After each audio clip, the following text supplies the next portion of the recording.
what John experienced. So, here we can see, who are we? Kinsa man kita? Nganong kailangan magyunato nga, why do we need to be less of ourselves? Why do we need to deny ourselves? Who are we in the sight of God? Kinsa man gyud kita? As we look at the heart, the prideful heart, these are the manifestations of the prideful heart. The pride, self. Those who are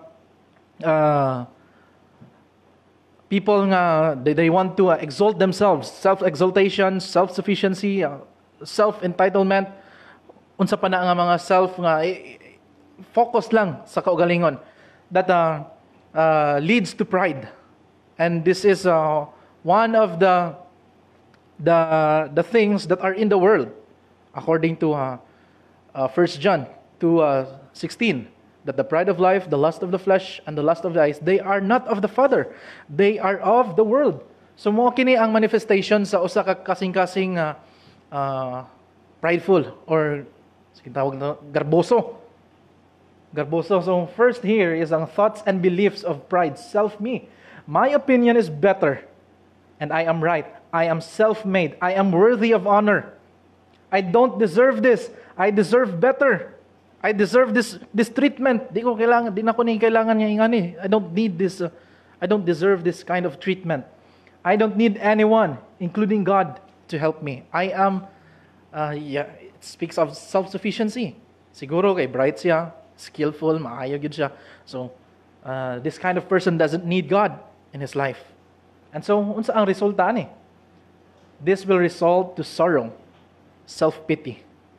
Kay siguro taas na kay kumpiyansa silang kagalingon, dako kay ilang pagsalig sa kagalingon, taas kay ilang expectation about sa ilang kagalingon, and to the point that when they fail, sorrow, self-pity.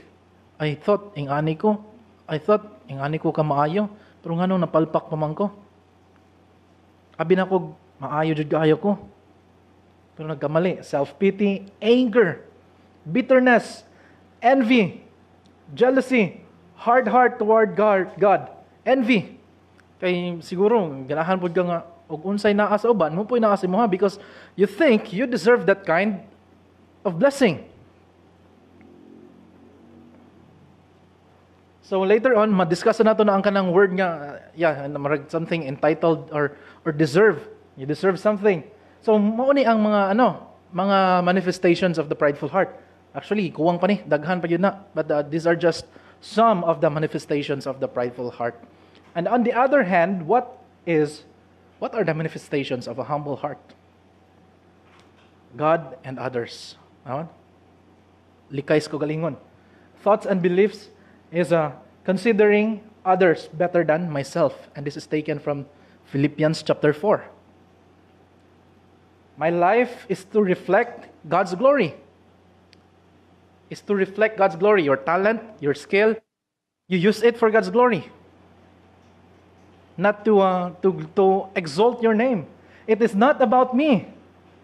And you also think, a humble person always thinks, how can I serve others? Instead of thinking, how can others serve me? Unsaon man nila pag-serve? Nako, unsaon ako pag dawat ang kining kind of service. But a humble person always thinks that, how can I serve others? Because, again, consider others better than myself. You always consider others. Gahuna-huna sad ka sa uban. So, we are called to deny ourselves. We are called to deny ourselves. Although the world is suggesting about self-care, na ay self-care man karon no, but let us always remember ang self-care. Where do we base that self-care? Because that might lead us to selfishness, self-sufficiency, self-care. It's not sin to care about yourself, di ba? Di mo po nangakuha niya. Di man na sala nga alagaan mo kagalingon. Because we are in need, physically, emotionally, mentally, we are in need of God. But always remember that needs nga kana nga mga panginahanglanon, kana nga mga insufficiency in our mental health, physical, emotional, kana nga mga needs nga naga-arise, let's always base and ask God nga dira nato kuhaon ang kana nga mga demands or mga needs nato diha sa Ginoo. Hello. So, in case if wala sad ba? Sige lang. Hopefully dili na niyo ka. So, denying yourself is an essential part of the Christian life. Jesus called upon those who wish to be his followers to reject the natural human inclination towards selfishness. Kining selfishness. The Lord himself exemplified self-denial. So Jesus Christ, he also shows us the example of self-denial. And according to the dictionary according to the Bible dictionary, ang self-denial is the willingness to deny one's self-possessions or status in order to grow in holiness and commitment to God. It is a willingness to deny one's self-possession and status in order to grow in holiness and commitment to God. There's a very big church. Nga makita na to, growing kini sila nga church karon, and known kini sila sa Philippines. And makita nimo nga naay mga nagalimpyo, nagagunit og trapo, nagunit og map, naglimpyo sa church. Simple kay tan-awon, pero pag pangutanan mo, businessman di ay, engineer di ay. And yet nagalimpyo sila. Naghihimo sila ng anak para lang makaserve sila sa Ginoo.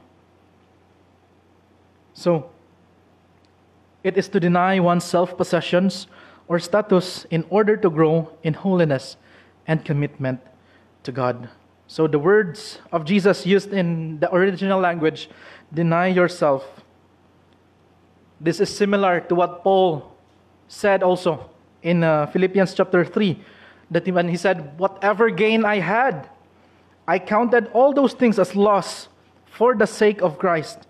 Indeed, I count everything as loss because of the surpassing worth of knowing Christ Jesus my Lord. For his sake I have suffered the loss of all things and count them as rubbish, in order that I may gain Christ. Ingon ni Paul, I counted those things as loss. Those achievements, titles, unsa pa to, ingon niya nga if we talk about being blameless, ingon ni Paul, mas labaw ko ninyo. I am a Hebrew, tribe of Benjamin, from Israelites. So daghan kay labaw gid kayo siya. Kung naapay makigdebate sa kay Paul, kung palabuanay sila, labaw gid si Paul. Kung pabrightay lang, labaw gid si Paul. Achievements, labaw si Paul. About sa title, labaw gihapon si Paul. But what he said after those things, I counted them as loss for the sake of Christ. So the purpose of self-denial is counting as loss all earthly gains. Counting as loss all earthly gains is to become more like Jesus in holiness and obedience to God. Nindot magyud nga naay title. Nindot yun nga natay mga achievements, mga possessions. But let us remember that God has given that thing, kana nga mga butang sa imuha, to use it for His glory. And always remember, you cannot depend on those titles, achievements, possessions that you have, because di na mo na madala sa langit. Magpabilin riya po na diri sa kalibutan. So, here, less of me, more of Christ. Less concern for how others see you, and more concern for how others see Jesus. Less focus on what you deserve from others, and more focus on what you owe to Christ. Less preoccupation with your perceived rights, and more focus on what it means to be a servant of God. Jesus must be exalted. John said, he must increase, I must decrease. So, to have more of Jesus, we can learn here in starting in verse 22 to 26. To have more of Jesus is to free yourself from your ego. To have more of Jesus is to free yourself from your ego. Practical na siya, no? Nga mga steps that we can learn from John the Baptist. So, tanaw na ito na. Sorry.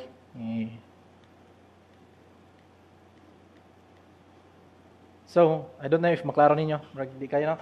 So, after this, Jesus and His disciples went out into the Judean countryside, where He spent some time with them and baptized. So, si Jesus Christ, nagbaptize siya, kauban sa mga disciples, and another scene is also si John the Baptist, was also baptizing at Aenon, near Salim, because there was plenty of water and people were coming and being baptized. And an argument developed between some of John's disciples, his followers, and a certain Jew over the matter of ceremonial washing. They came to John and said to him, "Rabbi, that man who was with you on the other side of the Jordan, the one you testified about, look, he is baptizing and everyone is going to him." It's like something is arising about being about competition. Murag na ay competition diri nga arise sa mga followers ni John. Nga, teacher, katong imong kauban didto nga nagbaptizan on the other side of Jordan, nga nang mas daghan man sa yaha didto. Everyone is going to him.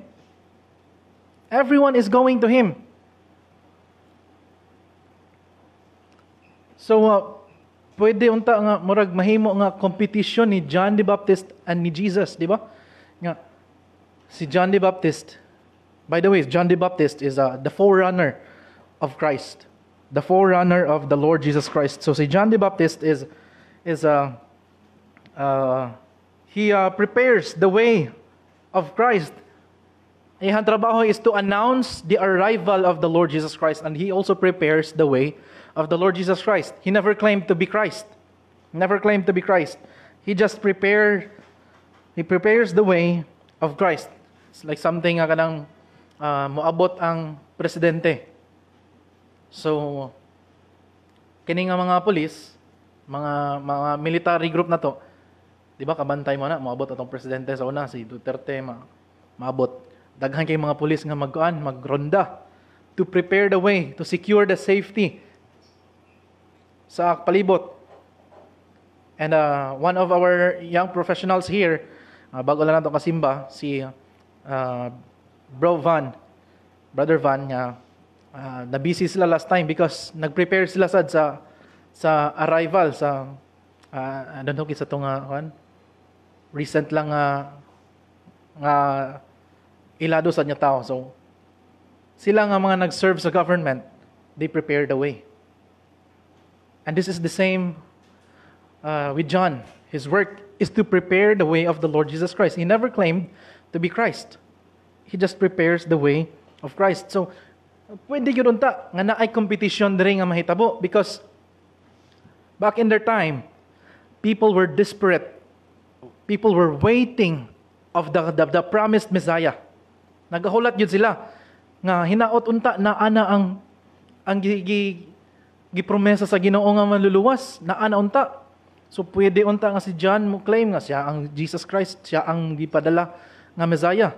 Back in their time, daghan ay nagaklaim nga Jesus Christ, sila ang manluluwas. And until now, daghan niya po ay nagaklaim nga sila ang manluluwas, di ba? Sila si Jesus Christ, sila daw ang modern nga Jesus Christ. And naagit tayo kaila, ana. Di ba? Nga sila karon. Naatoy post sa sa social media nga I think it was from Africa. Nga nag-claim siya nga siya si Jesus Christ. So karon ang mga tao nag-demand sila nga kung ikaw si Jesus Christ, ilansang ka na mo. Nahadlok man, di na mo nahadlok man di. Nangayog tabang sa mga pulis. Nakulbaan sa siyang kagalingon niya, ilansang sa mga tao. So, wala, dili this Jesus Christ, mahadlok man na ilansang. So, wala, di ba? Back in their time, daghan ay nagahuwat nga maabot ang Messiah, ang manluluwas. And so, I think there were also people claiming sila ang manluluwas, the Messiah. And until now, daghan yapon. Until now, we are desperate for the second coming of the Lord Jesus Christ. And daghan sa mga tao nag-claim nga, nibalik na si Jesus Christ, naanas kalibutan. Daghan yapon nag-claim, ana.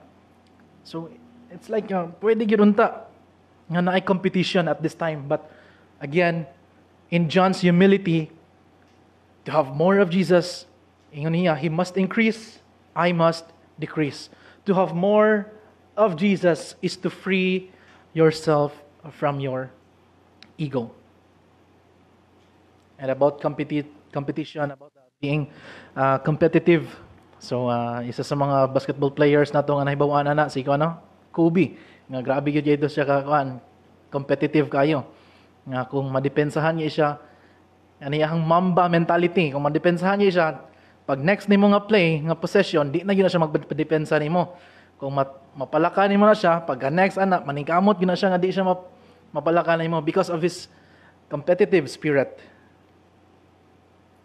But here, John never allow the pride in his heart to compete with Christ. He was the forerunner of the Lord Jesus Christ. He prepares the way of Christ. He never claimed to be Christ. He was simply announcing the arrival of Christ. So, John the Baptist knew that it wasn't about himself. It was not about himself, but about Jesus. And many times we are tempted to hold onto our own roles or our possessions, and we expend great deal of effort trying to protect that roles, and we keep them for ourselves. But John shows us by his example on how to graciously step aside to allow others to fulfill their roles. A humble statement from John, He must increase, but I must decrease. Atay mga roles and possessions, because we want to be seen by others. Ginahanta nga ang mga matas tao na kanato ang spotlight. Sometimes it's a very temptation kining spotlight nga kita permi ang ginatan-aw sa mga tao, that the attention of everyone naa na sa imuha instead of the one who deserves it. People are looking at us in entertainment. We usually remember the performer, di ba? Sa mga entertainment, ma-remember na to na ang performer. But in church settings, we should remember always the owner of our talents, the owner of our skills. There was a pastor. I don't know if na-share na ako ninyo. Naayo sa pastor nga kailan na po na mo. Kailan na ako nga. Nag-invite siya sa iyang kailarasan niya, pastor. And ni-share siya nga, nindot daw kayo, na-entertain niyo sila sa wali ani nga pastor. Na-entertain niyo sila kay, during siyang wali, nagkatawa yun ang mga members. Nagkatawa ang mga tao sa simbahan. Nagsigi yung katawa kay tungod joker ang pastor. Hangtod ko nung nahuman ang panibahon, nagsigi sila pangatawa. Sumurag, ang pastor nga nasa simbahan, nagapastor sa simbahan, marag nalipay siya nga ang mga membro na entertained. Tapos pag pangutan ako, unsa may natunan sa mga tao? Ang joke ni pastor. Unsa may nahinumduman sa mga tao? Ang joke ni pastor. Ang pagpakatawa ni pastor, ang pag-entertain ni pastor namo, naana sa pastor, nag-focus, wala na sa Ginoo. Naana sa joke, nag-focus, wala na sa pulong sa Ginoo. Because spotlight, again, kining nasa stage. Once nga nata sa stage, it's very tempting nga pulihan na to ang Ginoo. Tabunan na to ang Ginoo. And we want to exalt ourselves. That is why a very favorite na ko na siya nga singer, nagkanta siya, iyang title siyang kanta, Clear the Stage. Ngayon niya, clear the stage and make some space for the one who deserves it. If you kanang mga nasa stage because naamo ang iyong motive kay you just want to exalt yourself, clear the stage. Make some space for the one who deserves it. So John shows us by his example here on how to graciously step aside to allow others to fulfill their roles. He must increase, but I must increase. And this, here, James 4:6. This is a sakit ni nga kamatuoran. Pero tinuod yun eh. That God opposes the proud, but gives grace to those who are humble. God opposes the proud, but He gives grace to those who are humble. This line, He must increase, but I must decrease. It leads us back to the role of John as the forerunner of the Lord Jesus Christ. He prepares the way for the Messiah. And it should also be the way that anyone who has a leadership, anyone who has a role in the church, thinks when it comes to their place in the body of Christ. We are here to make way for our Savior, to glorify our Savior. And on top of that, it should be that way that every single Christian thinks and lives in their lives. That we who believe that Jesus lives in us should allow Him to take the place of our ego and our self-will. So He must increase and live through us. But in order for that to happen, the ego within us must decrease. And this only happens by our choice and through the help of the Holy Spirit. And so if you want Jesus to take over your life and lead you in all that you do, it's time to decrease yourself and more of Jesus. So when we get out of the way and let God accomplish what He intends, then much is accomplished. When we just want to allow God to do His work, much is accomplished. When we allow God or we give room for God to fulfill His plans, then much is accomplished. So, our duty as Christians here in Galatians 2:20, we have to die to ourselves and more of Jesus. I have been crucified with Christ. It is no longer I who live, but Christ lives in me. And the life which I now live in the flesh, I live by faith in the Son of God, who loved me and gave Himself for me. So to have more of Jesus is to free yourself from your ego. Now the second here is to have more of Jesus is to find your identity and worth in Him. In verse 27 to 30, it says here, again, to this John replied to his followers, nga, Rabbi, about sa kay Jesus Christ, nganong everyone is going to Him. Everyone nagaadto niya. But ingon ni John, to this John replied, a person can receive only what is given them from heaven. A person can only receive only what is given them from heaven. You yourselves can testify that I said, I am not the Messiah, but I am sent ahead of Him. So the bride belongs to the bridegroom. The friend who attends the bridegroom. Yan yung illustration yung gamit ni John. The friend who attends the bridegroom waits and listens for him, and is full of joy when he hears the bridegroom's voice. That joy is mine, and it is now complete.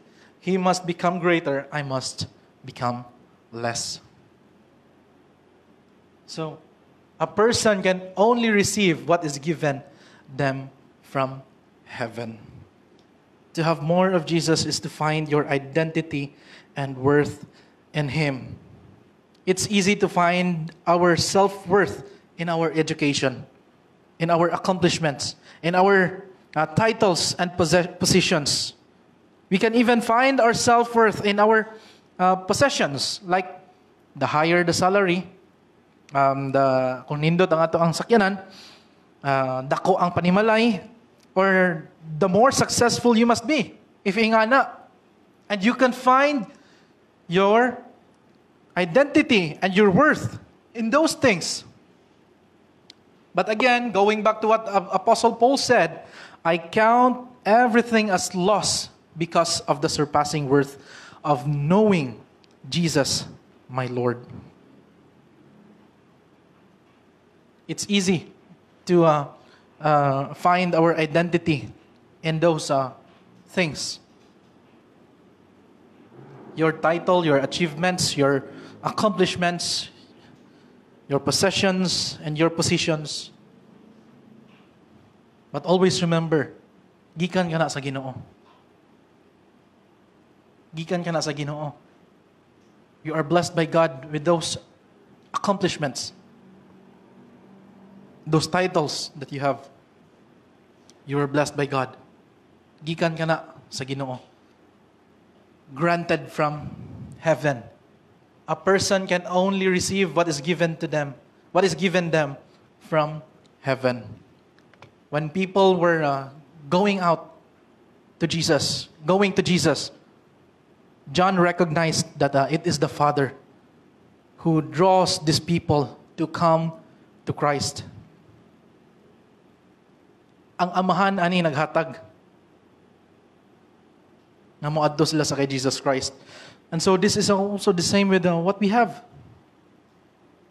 Kani atong trabaho, let's always remember that it is God who gave you that work. And sometimes we're really tempted to claim or to claim that kita tungod sa atong kahago na ingani na ta, tungod sa atong gihimo naabot nato ni ang kining sitwasyon sa atong kinabuhi. And it is because sometimes kaning na-discuss na mo ni with my friends. This is what they call retribution dogma. It's something kanang I deserve this because I gave to God. Deserve na ko ni. We talk about deserve. About deserve na ko ni nga butang kung maghatag ko sa Ginoo. Ingon niya isa sa mga successful nga keys to one of the keys to have a successful life is to give to the Lord. And yes, it's true that we are commanded to give to the Lord. Pero I mean, everything that you have is given by God. Walay iya ana sa tuwa. Ang gipangayo sa Ginoo 10%, di ba? Pero actually kanang 100% nga gikan sa ato. Gigayatag yapon sa Ginoo. Kita pa'y nang huwam sa Ginoo. Kay naatay 90% nga nabilin sa ato. Ang 10% ra gipangayo sa Ginoo.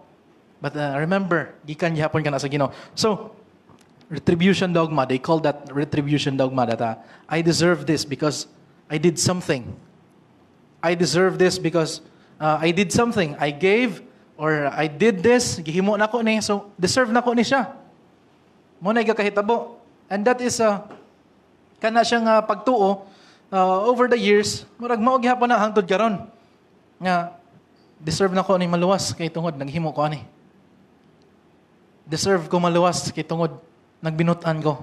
Tungod kay naghatag ko, tungod kay ingani akong gihimo. Deserve. Sumura kanang gihimo nimo ang Ginoo og genie, di ba? Genie nga ka. Sumura naghihimo nimo ang Ginoo og genie nga ikaw mo'y naga-control sa Ginoo.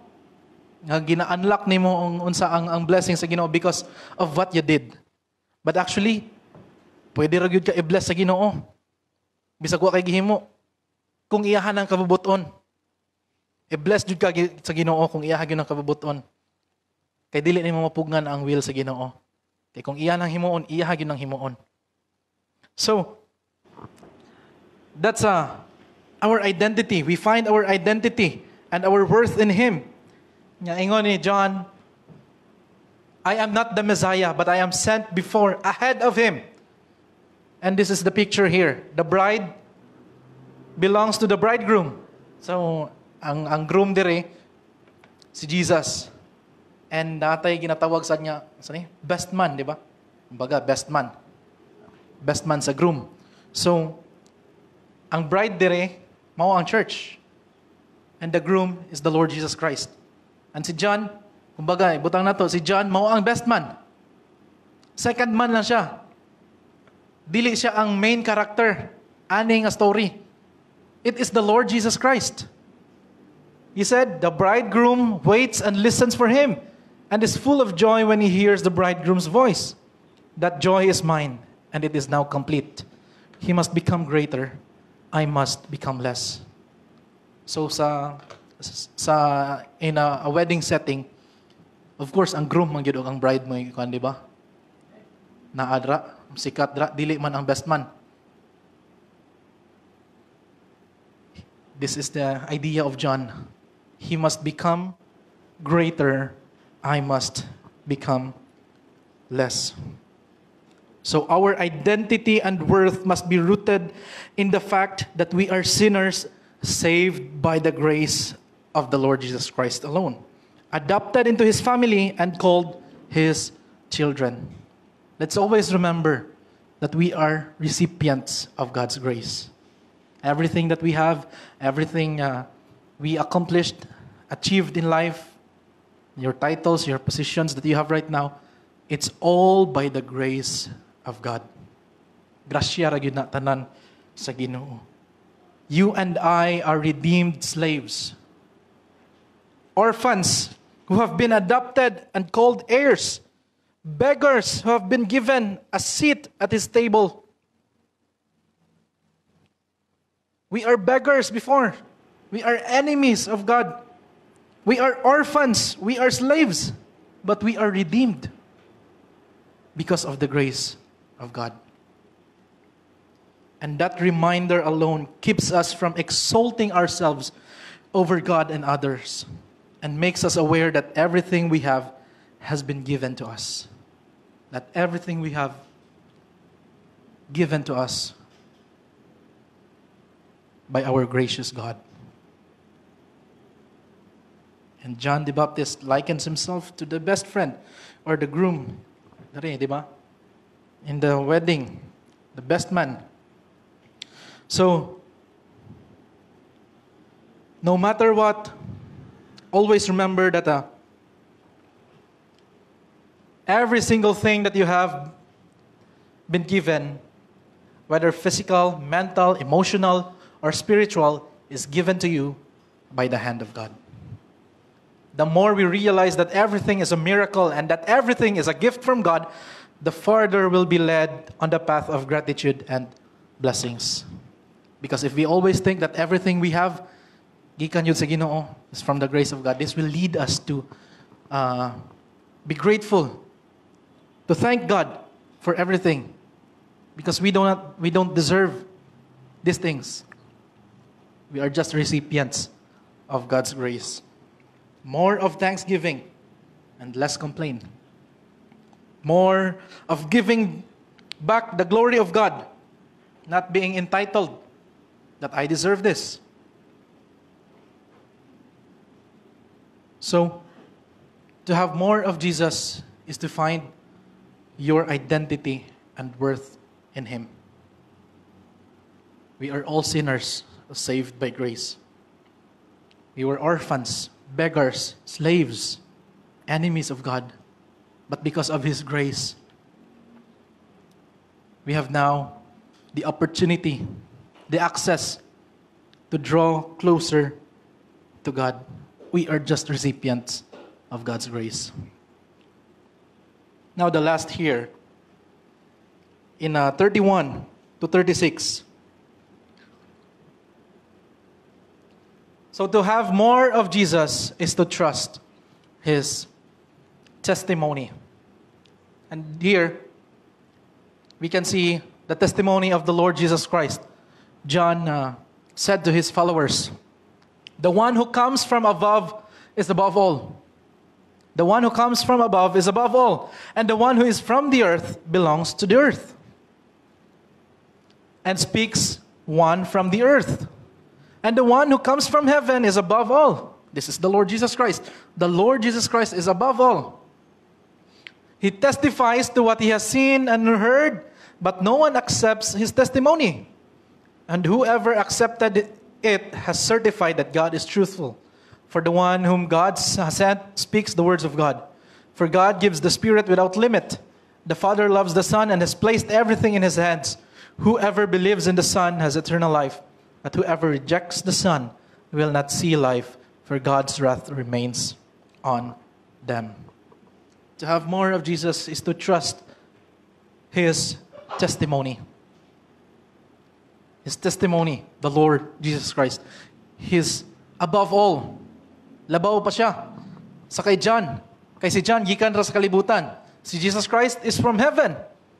And he is above all. And mauni nga testimony ang ginagunita ni John. That it is all about the Lord Jesus Christ. That when you accept his testimony, God is truthful. God gives the Spirit without limit. God the Father loves the Son and has placed everything in his hands. And so whoever believes in the Son has eternal life. But whoever rejects the Son will not see life, for God's wrath remains on them. Ang testimony, ang life ni Jesus Christ, ang iyang gi-emphasize to his followers. Not his personal testimony. And this is the same with Paul. Nga si Paul, nagidunta siya ikapasigarbo. Naagod siya antay mga rason nga maging garboso siya. But he counted those things as loss. And here, the testimony of Jesus is that God the Son, he left heaven and took on the form of man as a baby. He grew up until he reached his age 30. And then his earthly ministry began. At the end of 3 years of ministry, Jesus was crucified on a cross. While he was on the cross, he went from being perfect to becoming the sin of all the world. Jesus died and was buried in a tomb. Jesus went, and Jesus, on the third day, through the power of God, he was physically raised from the dead. And so the only way to have eternal life is through the testimony of the Lord Jesus Christ. The only way to have this salvation is to believe in the Son of God. And whoever believes in the Son has eternal life. And whoever rejects the Son will not see life. And magpabilin ang kasuko sa Ginoo nimo. So again, the only way to have eternal salvation is through the testimony of Jesus Christ. Jesus is the only way to eternal life. And growing up in a Christian family, kami, usually magstorya-storya po sa mga kauban po ng PK, wala kayo may kaning mga dramatic changes in our conversion, sa mga salvation. Kanami tang ang uban makadungog ta sa uban nga gikan sila ani nga bisyo, gikan sila ani. Kuan kayo ba, di ba? Grabe ka, amazing, you know? Pero it's over the years magsiyog kadungog ana nga ako gikan ko sa kani nga bisyo, gikan ko sa kini gikan ko ani mo na akong ginahimo sa una. Masahay makakuan ka ba asa na mas Jesus Christ dito? Kay murag it's all about you. Murag gigamit lang nimo siguro ang Ginoo nga giluwas ka. Yana, pero it's all about you. It's all about who you were. But when you share your salvation, it's all about the Lord Jesus Christ. Kung kinsa iyang giluwas. It's the testimony of the Lord Jesus Christ. So, sometimes kami nga mga PK, mga nagdako sa Christian family, wala kayo may kuan, yung mga dramatic nga mga changes sa mga kinabuhi. Although na ay mga similarities, di ba? So, compared sa uban nga, gikan nakapatay og tulo na kabuok, karon nagpastor. So di ba? Wanted sa una na priso, karon nagpastor. Sa una nagabaligya og mga illegal, karon na pastor, di ba? And muna na mga kuan, mainunduan ako sa seminary sa una. Yung mga kaingon ko, grabe ako yawa di ani nga tawhanan ni oy. Ingani sa una. Pero I was rebuked na instead niya ma-amaze ko sa grasya sa Ginoo, sa gihimo sa Ginoo siyang kinabuhi. Mura man hinog na amaze ko ani nga tawo nga unsa siya sa una. So, again, to have more of Jesus is to trust His testimony. Not our own selves, not our accomplishments, not our who we were before the Lord Jesus Christ. Because again, He must become greater, I must become less. And this should be the goal of every Christian. This should be the goal of every believer. That we will allow the Lord Jesus Christ to become greater in our lives. God is the source of all things. Kanang atong kaalam, sometimes your wisdom, kaingon ta nga, tungod nako naingani ni. Tungod sa akong idea, nag-come up ko ani, nagnindot na ang church. Naging successful ko tungod sa akong kaalam. But always remember that your wisdom comes from God. Gikan ka na sa Ginoo. Your finances, nagnindot amo ang kinabuhi tungod sa kwarta, tungod sa akong kahago. But always remember, kang kanang kwarta, gihatag ka na sa Ginoo. Kay pwede nga magsige ka gahago dra, pero kuwang gihapon mong kwarta. Even your strength, your talents, your skill, every good thing that you have comes from God. Because if we claim nagikan ka na sa tuwa, then it will lead us to siguro maging entitled ta. Ako ama ni, I deserve this. Because this is mine. Gikan kini sa kahago. But always remember, gikan ka na gihapon sa Ginoo. That's why sometimes God removes people who try to rob His glory. But let us always remember that less of ourselves, less of me, more of Christ. That the glory of Christ would be made known. That the love of God would be made known. That the name of the Lord Jesus Christ would be made known. And that our names would become less. Less and less and less and less about us until nga makalimtan kita si Jesus Christ lang ang mahinamduman about sa tuwa. Christ must become greater and I must become less. Let us pray. Father in heaven, thank you for your word. Thank you for reminding us tonight that everything that we do, we have in this world, they are all gifts from above. And so we never claim, Father, gikan kini sa amo because sometimes it will lead us to commit sin. But help us to be thankful to you. For you are the source of all things. So Father, bless your word. And help us, Lord, to always deny ourselves, less of ourselves, and more of you. In Jesus' name, amen.